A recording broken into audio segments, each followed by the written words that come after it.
Ô, Sam,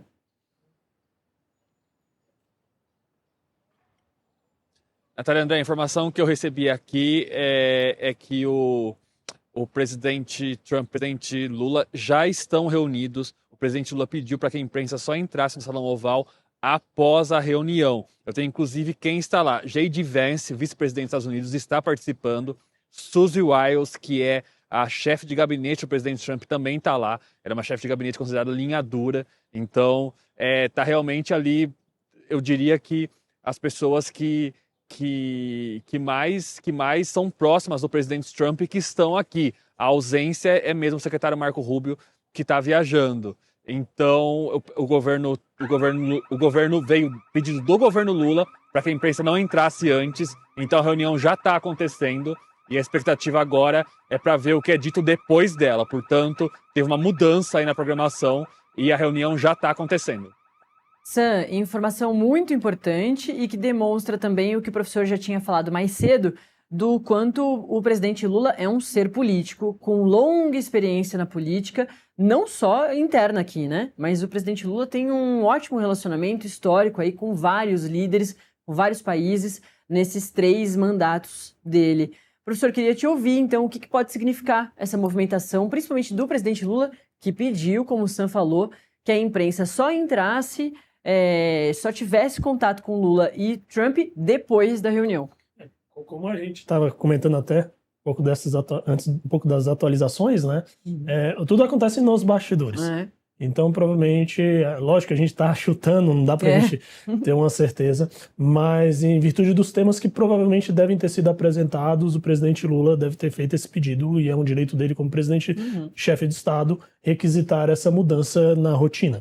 Agora, o mais interessante é a chefe de gabinete estar presente. Pois né? é. A gente percebe que houve uma substituição, se a gente pode assim dizer, do Marco Rubio por outra linha dura, o que talvez nos faz refletir novamente o nível de amistosidade, se vai se manter, que era uma preocupação que a gente tinha. Até que ponto esse nível de amistosidade vai se manter dentro da reunião, né? Exato. Ô, Sam, pode voltar aqui, é isso? Você tem prioridade para ir trazendo todos os seus detalhes que você vai apurando. Essa é das informações mais importantes, pelo menos de hora. A gente que está aqui trazendo várias análises do que vai acontecer, justamente porque era previsto o encontro de Trump com Lula antes da reunião, ao 12h15, com a imprensa. E sendo com a imprensa, também já seria aberto ali, a gente já conseguiria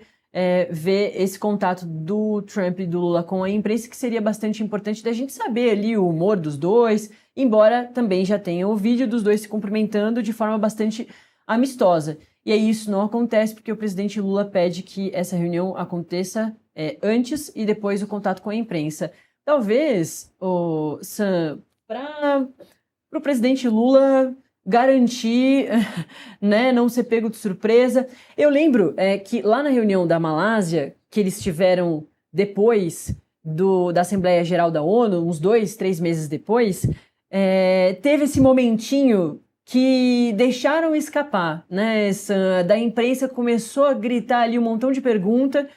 O presidente Lula fica um pouco acuado, talvez, ali ele quer nitidamente falar com o presidente Donald Trump antes, e o presidente Donald Trump já começa a fazer várias respostas ali, ele realmente conversa com a imprensa. E aí fecham a porta e a imprensa não fala mais, acontece a reunião e aí depois sim que tem falas.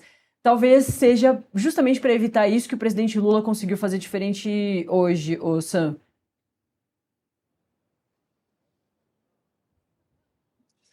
O Natália André, só para dar o serviço completo aqui, quem está na sala com o presidente Lula e os ministros é o J.D. Vance, o vice-presidente, a Susan Wiles, a chefe de gabinete, o Howard Lutnick, que é o secretário de comércio dos Estados Unidos, o Scott Bessent, como eu já tinha antecipado aqui, está lá também, que é o secretário do Tesouro, e também o Jamieson Greer, que era uma espécie de representante de comércio.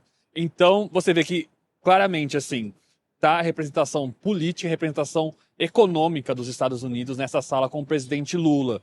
Portanto, são dois ali aliados dele na questão política, que é o J.D. Vance e a Susan Wiles, que queira ou não tem um papel mais ali político, e aí os outros 3 representantes são representantes de economia e comércio, Bessent, Lutnick e Greer.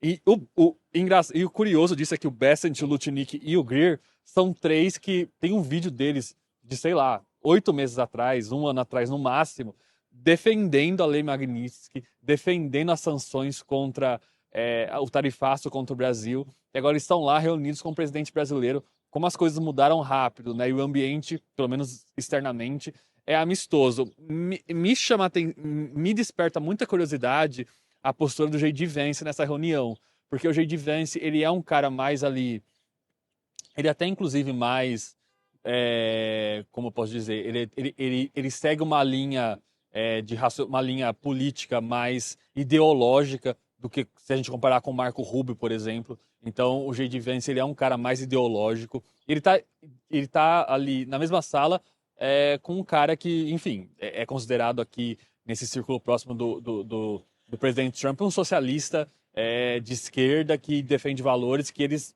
abominam aqui, né? Então vai ser muito curioso quando abrir para a imprensa a gente ver como vai ser o tratamento do J.D. Vance ao presidente Lula, porque talvez ele seja ali até o bad cop com relação ao Trump. A gente não sabe, a gente não tem ideia do que está acontecendo. E só destacar mais 2 pontos. O primeiro não tem uma contrapartida ao Andrei Rodrigues. Então o Andrei Rodrigues está ali como diretor-geral da Polícia Federal, mas não tem alguém do FBI ou alguém mesmo, sei lá, do Departamento de Justiça, que seria esperado as pessoas serem correspondentes ali. E a segunda coisa, só relembrar que a Susan Wiles, ela está fazendo um tratamento contra o câncer de mama, segue trabalhando, está agora reunida com o presidente Lula, então ela é inclusive uma das pessoas que são considerados adultos na sala ali no gabinete do presidente Trump. Ela e o Marco Rubio em menor escala. O Marco Rubio, ele se destaca quando comparado ao J.D. Vance, então ele é o mais cotado, não mais cotado, né? Mas Marco Rubio e Vance são os 2 cotados para tentarem serem os sucessores do presidente Trump nas próximas eleições, mas o Marco Rubio se desponta por ser uma figura um pouco mais equilibrada, um pouco menos ideológica, por mais que ainda seja ideológica, mas comparado ao J.D. Vance, ele é mais ali pragmático. Então, enfim, é realmente uma sala que eu queria estar lá ouvindo o que eles estão conversando, porque com certeza a conversa é muito interessante, viu? Com certeza. Foi o J.D. Vance que estava junto com o Trump naquele com o Zelensky, não foi? Exatamente. Que os 2 entraram ali num conflito, primeiro até com o J.D. Vance, depois com o Trump, enfim. Então é muito nesse caminho que o Sam está falando. Eu só ia destacar que não tem, o professor, a correspondência do Andrei Rodrigues, da Polícia Federal. Que era, na verdade, o que se esperava, né? Que a reunião fosse tratar disso. Mas como a gente comentou anteriormente, né? Talvez uma das principais pautas é o tarifaço. Uhum. E pela escalação do lado do Trump, a gente percebe que é disso que eles vão tratar. Exato. E até uma informação de bastidores, né? Como a gente fala, a política ela acontece nos bastidores. Como internacionalista, às vezes a gente sempre é chamado pelo setor privado para algumas consultas. Uhum. E por conta dessa ordinariedade, essa semana teve vários setores privados que entraram em contato para perguntar a situação dos seus produtos em relação aos Estados Unidos, porque eles estavam sendo consultados por figuras de Washington. Sim. Então, por exemplo, a questão energética vai ser uma questão que provavelmente eles vão tratar quando tratar do tarifaço, fornecimento de matéria-prima, sebo bovino, vai ser algo que vai entrar na pauta, que foi um setor desprestigiado na primeira execução Perfeito. do tarifaço, né? E a gente tem recebido essa semana a consulta dos setores privados acerca das suas realidades em relação ao tarifaço para fornecer informação para correspondentes em Washington.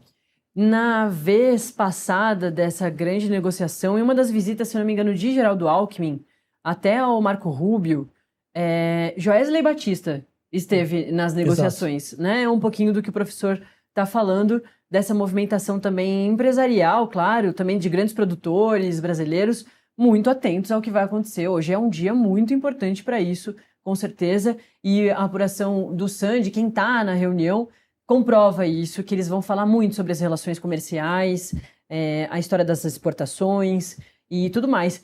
Embora também esses secretários do Tesouro, do Comércio, estão ligados ali dentro do guarda-chuva deles, tem essas outras questõezinhas das sanções, como a gente comentou aqui de Alexandre de Moraes, tem a questão do PIX, tem outros pontos que certamente vão surgir, mas que aparentemente o foco vai ser a relação comercial, né, professor?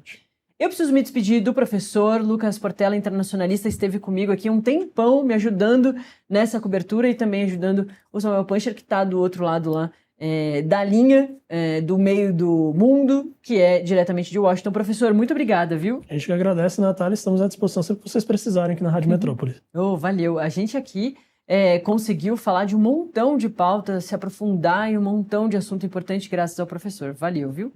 E eu volto para essa câmera aqui.